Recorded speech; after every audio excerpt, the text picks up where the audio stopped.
I fell asleep last night to the sound of 3 homeless men in a room beside me snoring. It was the most beautiful, but annoying thing I've ever heard in my life. It was absolutely fantastic. And that's what we're trying to give them here, a chance to just decompress, relax, chill out, get a wash, get a bit of grub, maybe empower them, educate them, learn from them, and have a wonderful Christmas in 2016. I think the hopes for here is to create a home for homeless people, to get them off the streets.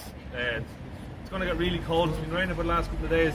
If we got a cold night, it's going to frost, and the fear is some more people will die.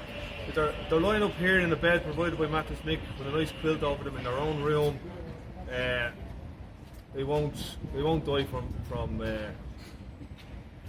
the cold. This is a refreshing contrast to what's going on in Leinster House, because in Leinster House we're having these long debates about sort of false rent controls and an act that's going to drive a truck and 20 through democratic planning, while down here there's a real democracy happening where ordinary people are taking over an Ahmed building that belongs to a major French bank, BNP, and they're demanding facilities for the homeless.